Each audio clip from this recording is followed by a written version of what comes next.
नमस्कार दोस्तों, स्वागत है आपका आपके अपने यूट्यूब चैनल अमन प्रयास सज्जिकी जिसमें। तो जैसा कि फ्रेंड्स, आज है आपका 30 अक्टूबर और 30 अक्टूबर को आपका एसएससी एमटीएस का एग्ज़ाम था, जो कि आपका थर्ड शिफ्ट का एग्ज़ाम समाप्त हो गया है। थर्ड शिफ्ट में जीके से आपके 25 प्रश्न जो कि पूछे गए थे, उन 25 प्रश्न में से लगभग आपके 22 से 23 जो प्रश्न हमें प्राप्त हो गए हैं। तो आज की इस वीडियो में हम उन से प्रश्नों को डिस्कस करेंगे, साथ में उस प्रश्न रिलेटेड हम लोग एक्स्ट्रा फैक्ट्स भी देखते चलेंगे। तो चलिए वीडियो को स्टार्ट करते हैं बिना किसी देरी के। इससे पहले चैनल पे अगर आप नए हैं, चैनल को सब्सक्राइब कर दीजिएगा। अगर सब्सक्राइब किए हुए हैं तो नोटिफिकेशन बेल कॉल पर क्लिक कर दीजिएगा, और वीडियो पसंद आए तो वीडियो को लाइक, शेयर और कमेंट भी कर दीजिएगा। तो शुरू करते हैं आज के पहले प्रश्न से। तो आज का हमारा जो पहला जो प्रश्न है वो पूछा गया कि गोइंडी राष्ट्रीय उद्यान जो है डैश राज्य में स्थित है। तो गोइंडी राष्ट्रीय उद्यान की बात करेंगे तो इसका राइट आंसर आपका तमिलनाडु होने वाला है। गोइंडी राष्ट्रीय उद्यान तमिलनाडु का एक संरक्षित क्षेत्र है जो चेन्नई में स्थित है। इसके अलावा भारत का 8वां सबसे छोटा राष्ट्रीय उद्यान है, और इस उद्यान की भूमि का एक्स सिटू और इन सिटू संरक्षण दोनों है। इसके अलावा यह स्तनधारियों की 14 से अधिक प्रजातियां हैं, जिनमें ब्लैक बक, चीतल या चीतीदार हिरन, सियार, छोटे भारतीय कीवेट, सामान्य पाम कीवेट आदि शामिल है। वीडियो में आगे बढ़ते हैं, लेकिन उससे पहले दोस्तों बात कर लेते हैं टेक्स्ट बुक पर चल रहे सिलेक्शन वाली दिवाली सेल के बारे में। ये सेल आपका 29 से 31 अक्टूबर के बीच है जो कि चलना है। अगर इस सेल के दौरान अगर आप इनका ईयरली का text book pass pro purchase करते हैं तो आपको मात्र 395 रुपये में ये मिलने वाला है। कूपन कोड अगर आप APG यूज करते हैं तो आपको यहाँ पर 12% का एक्स्ट्रा ऑफ भी देखने को मिलेगा। जिन लोगों को टेक्स्ट बुक के बारे में नहीं नॉलेज है उनको बता दें कि टेक्स्ट बुक आपको भारतवर्ष में जितने भी एग्जाम होते हैं, लगभग 800 प्लस एग्जामों का आपको यहाँ पर टेक्स्ट बुक 17,000 प्लस जो है मॉक टेस्ट प्रोवाइड कराता है। ठीक है, 800 प्लस एग्जामों का आपको 80,000 प्लस मॉक टेस्ट प्रोवाइड कराता है, साथ में 17,000 प्लस PUIPs प्रोवाइड कराता है। ठीक है, जिसमें आपके SSC एग्ज़ाम, बैंकिंग एग्ज़ाम, इसके अलावा रेलवे का एग्ज़ाम या आपकी स्टेट लेवल का कोई एग्ज़ाम होता है, उन सभी एग्ज़ामों का आपको यहाँ पर एक्सेस मिलने वाला है, जिससे आप मॉक टेस्ट लगा सकते हैं, PUIP को भी मॉक टेस्ट के तौर पर लगा सकते हैं और अपना एनालिसिस कर सकते हैं। इसका लिंक डिस्क्रिप्शन में दिया गया है, कमेंट सेक्शन में पिन किया हुआ रहेगा। तो आप लोग से निवेदन है कि एक बार का चेकआउट जरूर कर लीजिएगा, और दिवाली के त्यौहार का इस सीज़न में सिलेक्शन वाली दिवाली का सेल का लाभ आप लोग जरूर उठाइएगा। बढ़ते हैं नेक्स्ट प्रश्न की ओर। तो हमारा जो नेक्स्ट जो प्रश्न है वो पूछा गया कि एक डैश प्रदर्शन केलुकोट्टू से शुरू होता है, जो दर्शकों को ध्यान आकर्षित करता है, उसके बाद आजम होता है। ठीक है, तो इसका जो राइट आंसर था आपका कथकली था। कथकली नृत्य की शुरुआत की बात करते हैं तो यह आपका केरल में हुआ, और यह संगीत नाटक एकेडमी के द्वारा मान्यता प्राप्त भारत के 8 शास्त्रीय नृत्यों में से एक है।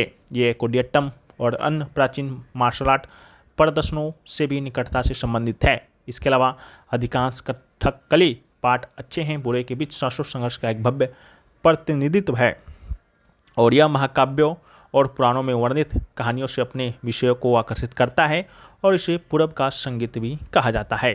अगला जो क्वेश्चन पूछा गया कि पाम ऑयल का सबसे ज़्यादा निर्यात करने वाला देश कौन सा है, तो इसका राइट आंसर आपका इंडोनेशिया था। पाम ऑयल का सबसे ज़्यादा निर्यात करने वाला देश आपका इंडोनेशिया है, और साल 2022 में पाम ऑयल और उसके अंशों का दुनिया भर में निर्यात करने में इंडोनेशिया का योगदान 51% था। वही मलेशिया का योगदान आपका 31% था। भारत पाम ऑयल का सबसे बड़ा आयातक देश है। साल 2022 में भारत ने पाम ऑयल पर 11.1 बिलियन डॉलर का आयात किया था। भारत को पाम ऑयल मुख्य रूप से इंडोनेशिया, मलेशिया, थाईलैंड, सिंगापुर और पापुआ न्यू गिनी से मिलता है। अगला क्वेश्चन पूछा गया कि भरतनाट्यम नृत्य के पुनरुद्धार का श्रेय निम्नलिखित में से किस नर्तंगना को दिया जाता है, तो इसका जो राइट आंसर आपका होने वाला है रुक्मणी देवी अरुंडे। रुक्मणी देवी अरुंडे की जब हम लोग बात करते हैं तो यह भरतनाट्यम नृत्य की एक भारतीय शास्त्रीय नृतंगना थी। वो भरतनाट्यम नृत्य शैली के पुनर्जागरण को उत्प्रेरित करने के लिए जानी जाती है, और उन्होंने मद्रास, जो कि अब चेन्नई हो चुका है, वहाँ पर कला क्षेत्र संगठन की स्थापना भी किया है। इसके अलावा रुक्मणी देवी अरुंडे ने भारत के पशु कल्याण समिति की स्थापना में महत्वपूर्ण भूमिका निभाई थी, और इसकी पहली अध्यक्ष थे। अगला क्वेश्चन पूछा गया कि मोहम्मद बिन तुगलक द्वारा 1342 में राजनयिक मिशन पर निम्नलिखित में से किसे चीन भेजा गया था। तो इसका राइट आंसर आपका इब्न बतूता होने वाला है। इब्न बतूता को चीन में राजदूत के रूप में नियुक्त किया गया था। उनका बुक है रिहला, जिसमें मोहम्मद बिन तुगलक के शासनकाल का विस्तृत विवरण जो कि मिलता है। इसके अलावा 1325 में दुर्घटना में गयासुद्दीन तुगलक के निधन के बाद उसका सबसे बड़ा पुत्र उल्गू खां या जौना खां शासन पर बढ़ा। इसके अलावा मोहम्मद बिन तुगलक की उपाधि है जो कि धारण की, और उसने 1325 से लेकर 51 तक शासन किया। वह भारत की प्रशासनिक और राजनीतिक एकता के लिए खड़ा था, और 1327 में उसने वारंगल पर कब्जा किया और अपनी राजधानी को दिल्ली से देवगिरी हस्तांतरित है जो कि कर दिया। और उन्होंने तांबे की मुद्रा का प्रचलन की भी शुरुआत है जो कि किया। अगला है कि कात्यायनी के रचनाकार कौन हैं। तो कात्यायनी की बात करते हैं तो इसके रचनाकार आपके जयशंकर प्रसाद है। तो इसका राइट आंसर आपका जयशंकर प्रसाद होगा। कात्यायनी की बात करते हैं तो हिंदी भाषा का यह एक आपका महाकाव्य है। इसके अलावा इसके रचयिता आपके जयशंकर प्रसाद हैं। इसके अलावा यह आधुनिक छायावादी युग का सर्वोत्तम और प्रतिनिधि हिंदी महाकाव्य है। और जयशंकर प्रसाद जी का यह अंतिम काव्य रचना 1936 में प्रकाशित हुआ, और इसका प्रणयन प्रायः 60 से 8 वर्ष पूर्व ही प्रारंभ हो गया था। ठीक है, बाकी आप लोग पढ़ लीजिएगा, PDF में मिल जाएगा। अगला है निम्नलिखित में से किस देश में सिंहली एक प्रमुख भाषा है। तो राइट आंसर श्रीलंका होने वाला है। सिंहली लोगों की मूल भाषा है। ये श्रीलंका की आबादी का 70% जो 13 मिलियन लोगों के बराबर है, और सिंहली को दूसरी भाषा के रूप में द्वीप पर अन्य जातीय समूहों के बीच भी बोली जाती है, जिससे ये श्रीलंका में सबसे व्यापक रूप से बोली जाने वाली भाषा बन जाती है। यह श्रीलंकाई पौधों की धार्मिक भाषा पाली से बहुत प्रभावित है। बाकी सीएल में तमिल से उधार लिए गए कई शब्द भी हैं। ठीक है, अगला है servant of society. Servant of society की स्थापना गोपाल गिरीश गोखले और किसने किया था। तो इसका राइट आंसर आपका महादेव गोविंद रनाडे होने वाला है। सर्वेंट ऑफ इंडिया सोसाइटी की स्थापना 1905 में पुणे में महाराष्ट्र में होता है, और गोपाल गिरीश गोखले के द्वारा, और उनकी मदद किए थे महादेव गोविंद रनाडे। अगला क्वेश्चन पूछा गया निम्नलिखित में से कौन वर्ष 2000 में पद्म विभूषण प्राप्त करने वाले ओडिशा के पहले ओडिसी नर्तक हैं। तो राइट आंसर केलुचरण महापात्र होगा। केलुचरण महापात्र भारतीय शास्त्रीय नृत्य के एक प्रसिद्ध गुरु, कलाकार और प्रतिपादक थे। 20वीं शताब्दी में इस पारंपरिक नृत्य शैली को वापस लाने और प्रसिद्ध बनाने का श्रेय उन्हें जाता है। उड़ीसा के पद्म विभूषण पुरस्कार के यह पहले प्राप्त करता है। अगला क्वेश्चन पूछा गया कि दही हांडी त्यौहार किस राज्य में मनाया जाता है। क्वेश्चन आपका ये नहीं पूछा गया था। महाराष्ट्र में जो दही हांडी त्यौहार जो मनाया जाता है वह किससे संबंधित है। तो यह आपका कृष्ण जन्माष्टमी से, या कहें तो श्री कृष्ण के जन्मोत्सव से संबंधित है। ठीक है, तो दही हांडी भारत के महाराष्ट्र, गुजरात और गोवा में मनाया जाने वाला त्यौहार है।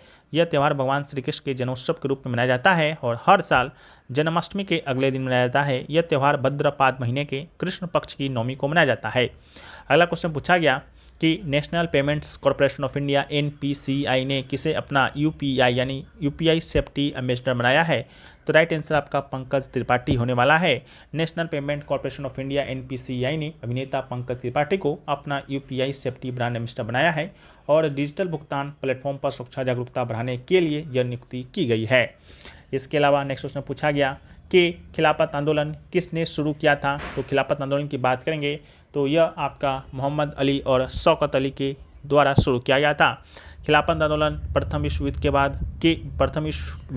के बाद के वर्षों में भारतीय मुसलमानों के द्वारा भारतीय राष्ट्रवाद से संबंधित एक आंदोलन था, और खिलाफत की रक्षा में एक अभियान शुरू किया गया था जिसका नेतृत्व भारत में भाइयों शौकत और मोहम्मद अली ने किया।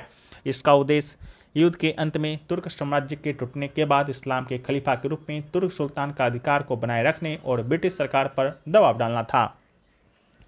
अगला क्वेश्चन पूछा गया कि केंद्रीय बजट को क्या कहा जाता है। मे भी आपके ऑप्शन में यूनियन बजट शायद दिया गया था, जो कि आपका राइट आंसर था।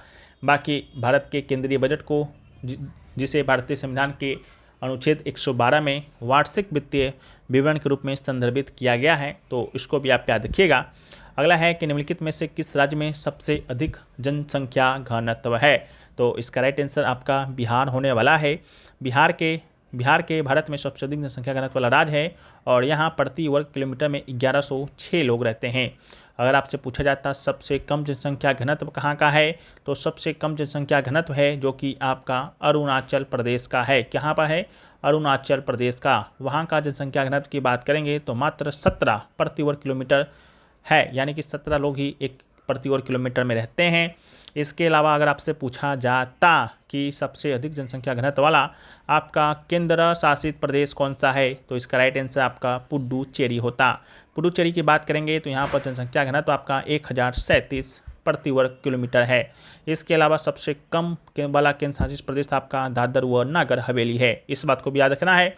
अगला है कि किस राज्य ने सितंबर 2022 में नई मुख्यमंत्री नाश्ता योजना शुरू किया, तो राइट आंसर आपका तमिलनाडु था। योजना के अनुसार सरकारी स्कूलों में पढ़ने वाले पहली से पाँचवीं कक्षा तक के प्राथमिक विद्यालय के स्कूली बच्चों को शिक्षा के सभी कार्य दिवसों में नाश्ता उपलब्ध कराना है और इस योजना की शुरुआत तत्कालीन मुख्यमंत्री M.K. स्टालिन के द्वारा किया गया था और अभी भी मुख्यमंत्री आपके M.K. स्टालिन ही है।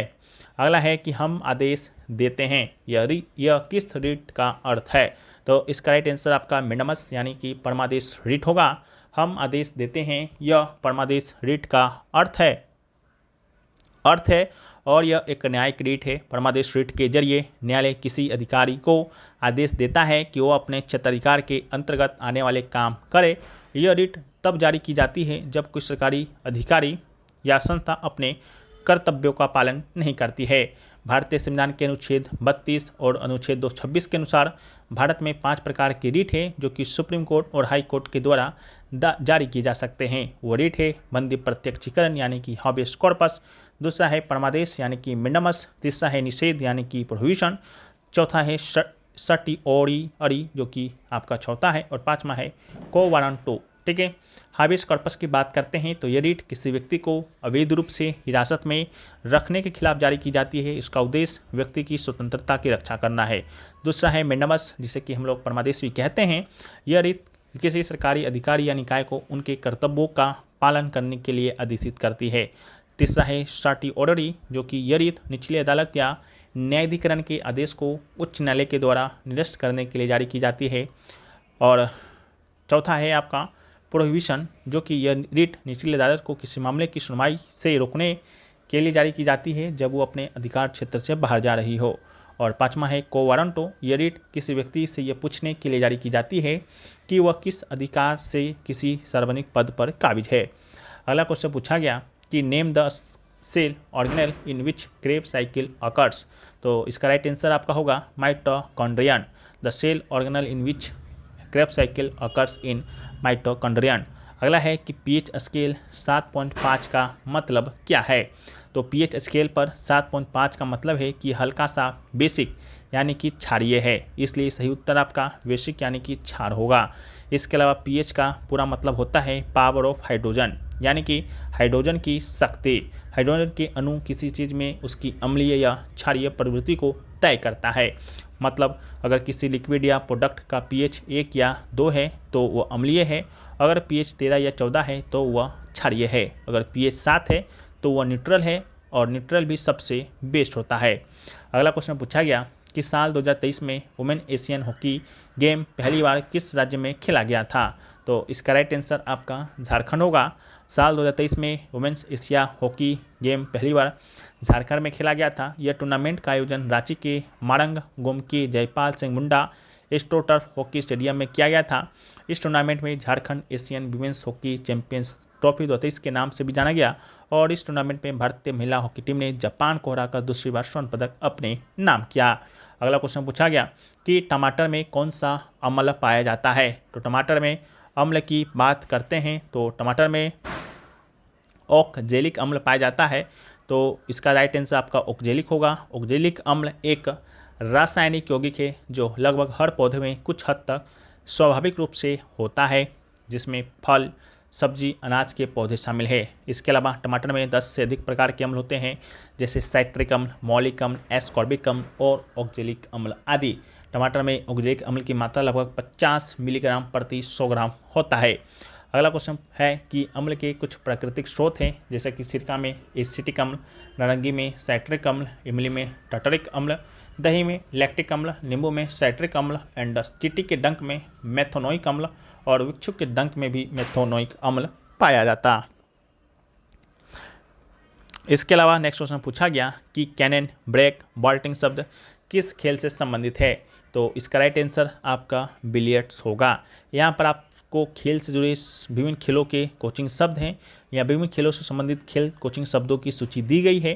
आप लोग इसे पढ़ लीजिएगा। पीडीएफ जो है आज हम देने का प्रयास करेंगे। पीडीएफ आप लोग को नहीं जा रहा होगा ड्यू टू दिवाली का त्यौहार के कारण, ठीक है। बाकी हम लोग यहाँ बिलियर्ड्स के बारे में चर्चा कर देते हैं, जैसे कि कैनन हो गया, break, bolting, ball cline, long jenny, jigger, in off, short stop, scratch, pot, screw back, strike, ये सभी शब्द आपका बिलियर्ड से हैं। बाकी सभी खेलों की सूची यहाँ पर आपका दिया गया है। आप लोग आराम से विस्तार से इसको पढ़ लीजिएगा 2-3 बार। नेक्स्ट क्वेश्चन पूछा गया कि यूनानी राजदूत मेगास्थनीज इनमें से किसके दरबार में था, तो इसका राइट आंसर आपका चंद्रगुप्त मौर्य होगा।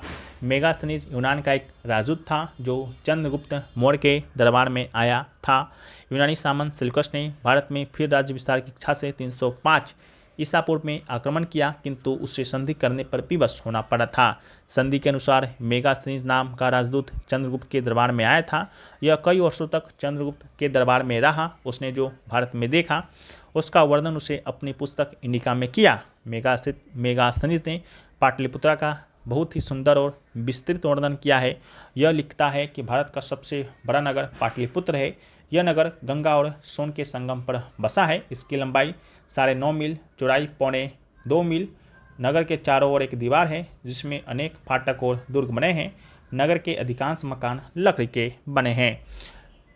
तो ये सभी क्वेश्चन आपके आज के थर्ड शिफ्ट में पूछे गए थे। आपके 25 में से लगभग 22 से 23 प्रश्न हमने आपके साथ डिस्कस कर दिया है। बाकी जो तीन प्रश्न आपके छूट गए हैं वो आप लोग हमें कमेंट सेक्शन में बता दीजिएगा। जैसा कि ये क्वेश्चन आपका फ्लोरीन से रिलेटेड आया था, उसमें सन टेस्ट टाइप का, तो वो भी क्वेश्चन हमें अभी तक नहीं मिला है। बाकी क्वेश्चन जो है वो भी नहीं मिल पाया है 2-3, तो आप लोग हमें बताइएगा जो लोग भी एग्ज़ाम देकर आ रहे हैं। बाकी वीडियो को आप लोग लाइक कर दीजिए, चैनल पे नए चैनल को सब्सक्राइब कर दीजिए और टेक्स्ट बुक ईयरली पास पुरुष से अगर आप जुड़ना चाहते हैं तो आप लोग जुड़ सकते हैं। दिवाली का ऑफर चल रहा है तो प्राइस को ड्रॉप किया गया है।